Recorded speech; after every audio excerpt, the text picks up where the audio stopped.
Meu nome é Nicolas Freire Costa e agora, junto com o meu grupo composto por Kennedy e Vitória, agora iremos apresentar o quarto relatório de Laboratório de Controle de Processos. Olá, boa noite. Meu nome é Kennedy e eu vou dar continuidade à apresentação do relatório 4 de controlador PID. Boa tarde, professor. Eu sou a Vitória e eu vou dar início aqui à explicação do relatório 4.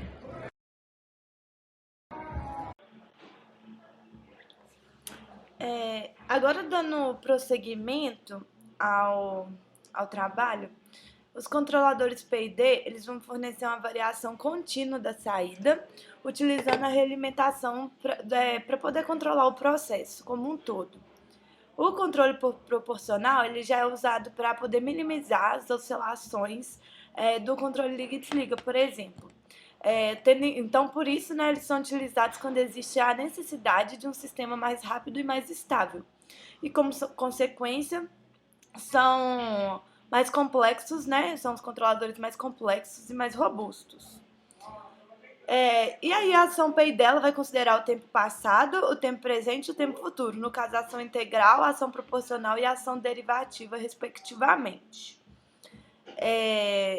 Essa aqui a gente tem a forma paralela, né, do controlador PID ideal. Então, o controlador PID ele vai corresponder a um filtro passa baixa ou rejeita faixa de acordo com os valores dos parâmetros. Então, o objetivo desse trabalho é poder apresentar o funcionamento do controlador PID, assim como projetar esse tipo de controlador, além de mostrar como sintonizar, validar e avaliar o desempenho dele. E também é possível ver como simular o sistema, né, no software MATLAB e no LabVIEW. Mas, assim, de forma geral, eu acho que o objetivo principal é poder comparar os resultados obtidos computacionalmente na simulação, né, com os valores aquisitados do circuito físico e com os valores calculados ali analiticamente na mão.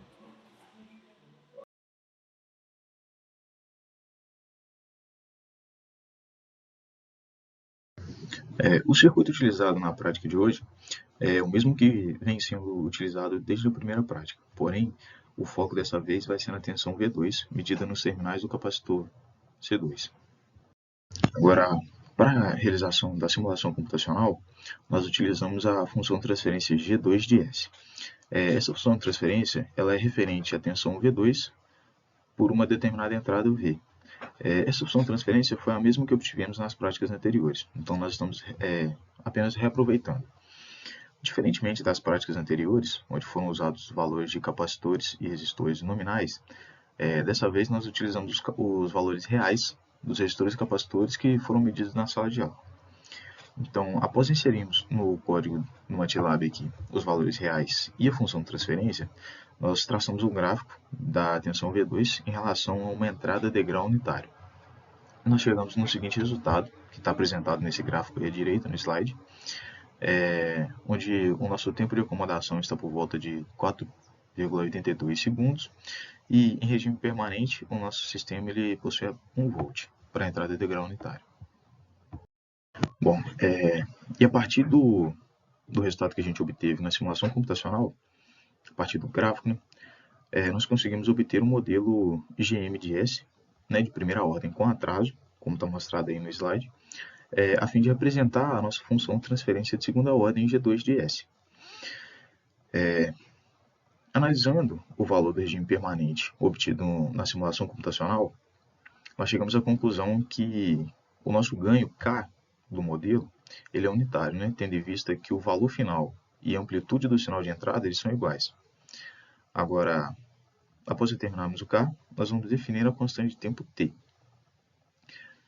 Como já sabemos, o tempo de acomodação para o critério de 2% ele é dado por TS, né, que é igual a 4 tal, ou então a gente também pode escrever como 4 sobre zeta ômega n. Agora, isolando o T da nossa equação aí, a gente obtém a equação que T é igual a TS sobre 4. E como o tempo de acomodação obtido na simulação computacional foi de 4,82 segundos, dividindo isso por 4, nós temos que a nossa constante de tempo é igual a 1,2 segundos. Agora que obtivemos a nossa constante de tempo, o próximo passo, né, é implementar esse código no MATLAB e utilizarmos primeiramente né, na hora da simulação, da primeira simulação, utilizar um atraso nulo, ou seja, o input delay para a primeira simulação da gente foi igual a zero. Após realizar a simulação com o atraso nulo, a gente vai variando o valor de L até que a nossa curva do nosso modelo ela se aproxime da nossa equação original. E como nós podemos ver aí à direita do slide, nós temos duas retas, dois gráficos sobrepostos. Uma curva em azul, onde é o nosso modelo original, e a nossa curva em vermelho aí, que é o do modelo desenvolvido, para que nós chegamos à conclusão aí de que o melhor atraso para poder implementar foi o atraso de 0,15 segundos.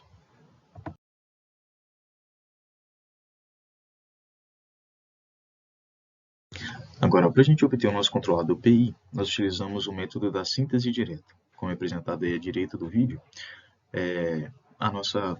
o nosso controlador ele é dado por 1 sobre GM, que multiplica a função de transferência desejada sobre 1 menos a função de transferência desejada. Esse GM, no caso, é o nosso modelo de primeira ordem com atraso, obtido no item anterior. E essa função de transferência desejada, ela vai respeitar o critério que foi pedido na questão, né? Que foi pedido para a gente ter o tempo de acomodação de por volta de 2,5 segundos, que é aproximadamente a metade do tempo de acomodação do nosso modelo GM. Então, com base nisso, nós sabemos que nós precisamos de reduzir o tempo de acomodação pela metade em relação ao que a gente obteve no nosso modelo. Então, a nossa função de transferência desejada ela vai ter exatamente a metade da constante de tempo. Ou seja, como a gente tinha achado 1,2 no nosso modelo, a nossa função de transferência desejada vai ter a constante de tempo de 0,6 segundos. Agora, fazendo aqui os cálculos do nosso síntese direta, como está apresentado aqui à esquerda do vídeo, nós chegamos na função de transferência aqui do nosso controlador de 1,6 S mais 1,33 sobre S. Agora, analisando a configuração paralela do nosso controlador, nós temos que ele é dado por K mais KI sobre S. Fazendo uma manipulação, a gente chega que o nosso controlador ele é dado por KP, que multiplica S mais KI sobre S. Agora, igualando a função de transferência do nosso controlador IPI na configuração paralela com a função de transferência GC calculada pelo método da síntese direta, nós chegamos aqui à conclusão de que o nosso KP é igual a 1,6 e o nosso KI é igual a 1,33. E também vale ressaltar que com o controlador PI, além do tempo de acomodação, nós também conseguimos um erro nulo para a entrada de grau unitário. Já na questão 4, pede para a gente apresentar no mesmo gráfico a saída V2 de T e a referência VR de T, em outro gráfico o sinal de controle V de T. Aí a gente pode ver a simulação, né, no Simulink, como a gente fez, em malha fechada, né, com a realimentação. Então a gente precisa realizar uma simulação para poder avaliar o desempenho do sistema em malha fechada com o controlador projetado no item 3, né, o item anterior, para poder ver se os objetivos de controle foram atingidos. E aí, para a gente poder simular, a gente montou essa representação do circuito aí, no Simulink, como eu disse, com a realimentação, malha fechada, com as configurações da fonte e os parâmetros encontrados nos itens anteriores. E aí, a gente encontra esses gráficos aqui. O gráfico mais da esquerda, ele mostra que o controlador ele atingiu os objetivos, podendo, né, alcançando um tempo de acomodação de 2,3 segundos, e erro nulo no regime permanente. Agora, na figura da direita, a gente pode ver que o esforço do controle ele ocorre maior, assim, né, na verdade, no início do transitório, o que faz sentido, né, já que um dos objetivos do controlador era reduzir o tempo de acomodação. Então, no início, ele tem que fazer um esforço realmente maior para poder reduzir esse tempo.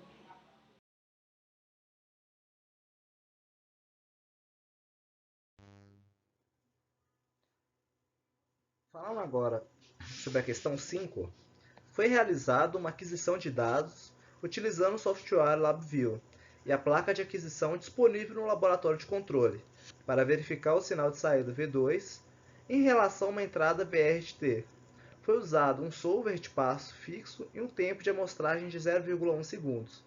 A comunicação do computador com a placa de aquisição de dados foi configurada por meio do DAC Assist. Para realizar a aquisição de dados, primeiramente montamos o circuito físico com protoboard e componentes disponibilizados. Então, após configurarmos o DAC Assist, fizemos a conexão da placa de aquisição com o circuito através do canal conversor analógico digital, utilizando para alimentar o circuito. O canal conversor digital para analógico, responsável por fazer a leitura da tensão no capacitor V2. Os parâmetros utilizados para aquisição foi VRT 0,5 V de amplitude, offset meio volt, o ganho KP 3.2, o dobro do KP encontrado no item 3 e o ganho integral 2.7, o dobro do encontrado no item 3. A figura abaixo mostra o esquemático do circuito montado no LabVIEW para aquisição de dados do circuito físico.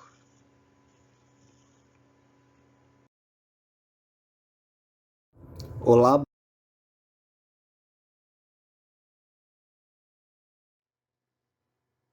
Com isso, podemos obter os gráficos que estão amostrados abaixo. Para validar os resultados, realizamos uma simulação utilizando o circuito do Simulink do item 4, com os mesmos parâmetros do LabVIEW, e obtemos esses seguintes resultados. Através dos resultados obtidos na simulação do Simulink, validamos os resultados obtidos experimentalmente através da placa de aquisição e o software LabVIEW. Podemos notar que, com os ganhos KP e KI dobrados, a saída V2 apresenta um comportamento subamortecido. Esse comportamento pode ser previsto analisando a função de transferência de malha fechada GC de G igual a GMF. Ao analisar a função transferência de malha fechada, podemos perceber que haverá um cancelamento entre outro polo, menos 0,82 e o 0 menos 0,83,13. O cancelamento não ocorrerá de fato, mas por estarem muito próximos, os efeitos dos mesmos podem ser ignorados. Assim, restam apenas um par de polos complexos conjugados, caracterizando uma resposta subamortecida para a entrada aplicada, como devemos ver nos resultados das simulações. Dessa forma, obtivemos os dados para as diferentes situações solicitadas. V2 é a referência VR, offset e amplitude dobrado, KP e KI dobrados e VR original.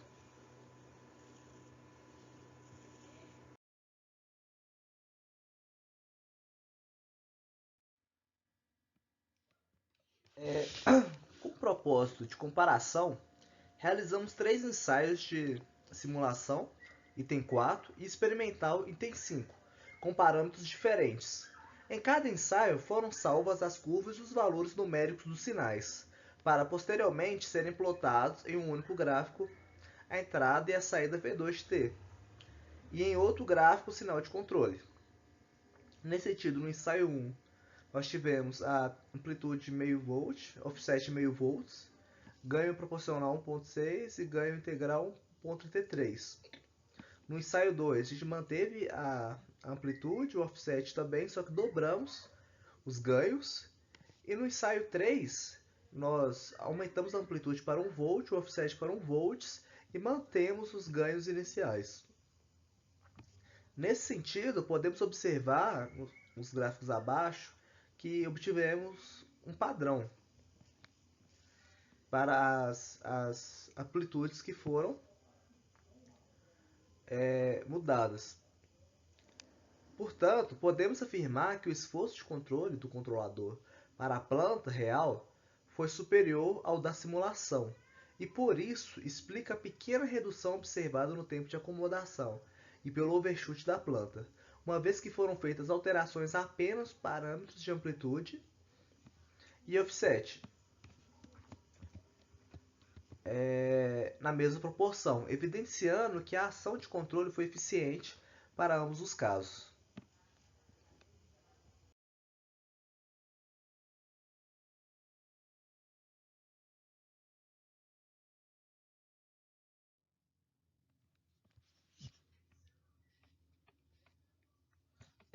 Analisando o ISE e o ITSE, como foi falado no exercício, quando os sistemas de controle são analisados no tempo discreto, as integrais devem ser expressas em forma de somatório e o erro em função do erro discreto é de K. Os índices descritos podem ser visualizados na forma discreta da tabela 3.1 que eu deixei no PDF. Mas, de qualquer forma,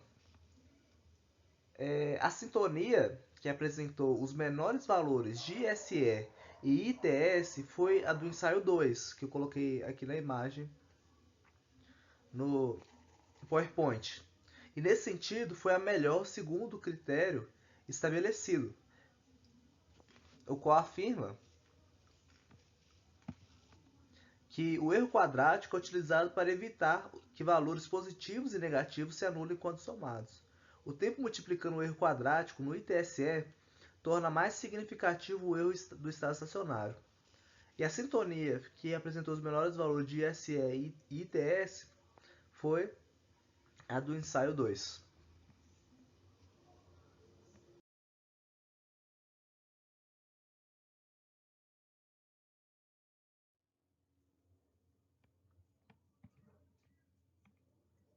Podemos concluir, portanto, que os valores encontrados para o controlador a partir do modelo computacional são satisfatórios, já que no modelo experimental ficou dentro do esperado. Além disso, o desempenho do sistema abordado no item 4.7 é muito bom e dentro do esperado. Com isso, tem-se que o objetivo proposto para a prática foi cumprido, tendo em vista que foi possível ver o modelo teórico funcionando na prática.